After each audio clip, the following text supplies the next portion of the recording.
But first, to another example of students being subjected to the toxic doctrine of intersectionality and critical race theory in the classroom.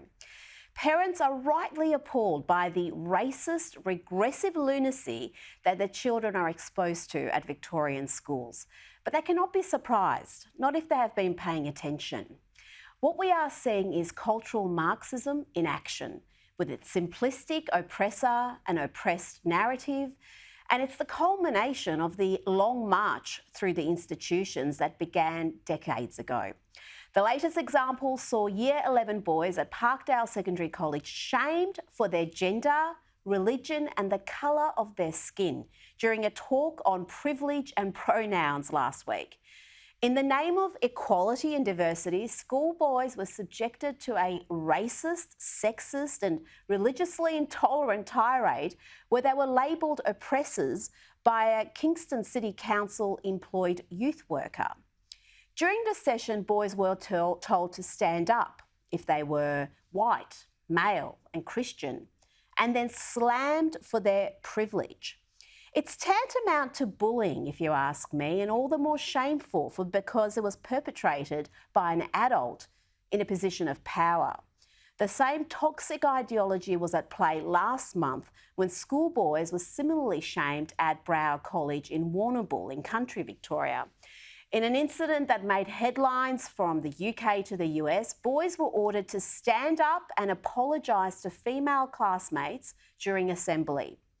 In that instance, we had boys as young as 12 years old being told to apologise for something they had zero control over, being born male.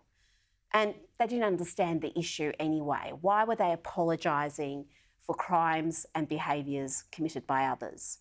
Schools are meant to be safe and supportive environments. So why are teachers and administrators allowing the ugly doctrine of intersectionality, critical race theory and collective guilt into the classroom?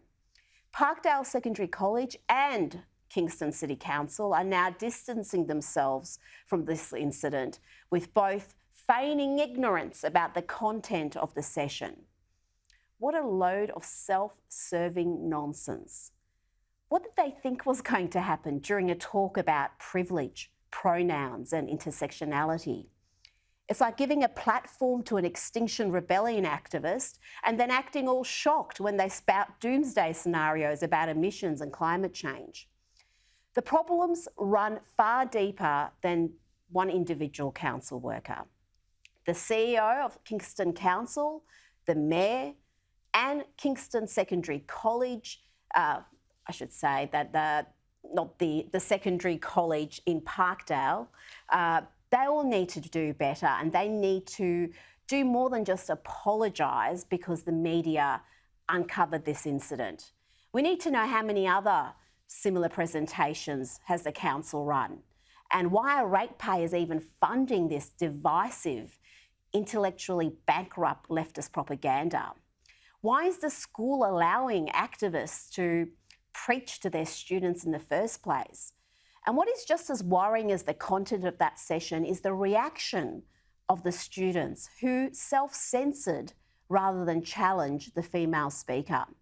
A female Year 11 pupil told the Herald Sun students thought the speech was messed up and the male students had felt ashamed and targeted during the presentation.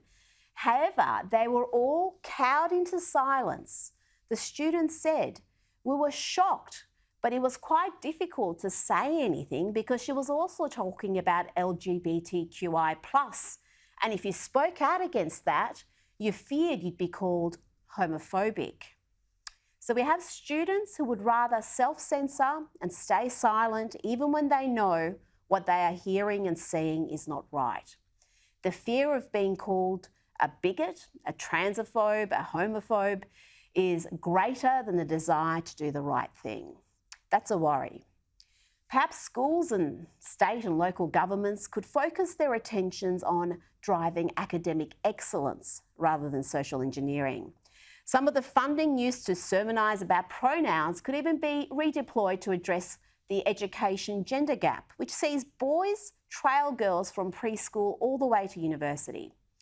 Parents must take a stand against the politicization of the curriculum and the relentless leftist indoctrination in the guise of tolerance and equity. Otherwise, they can look forward to their children being singled out for their skin colour or gender or even their beliefs.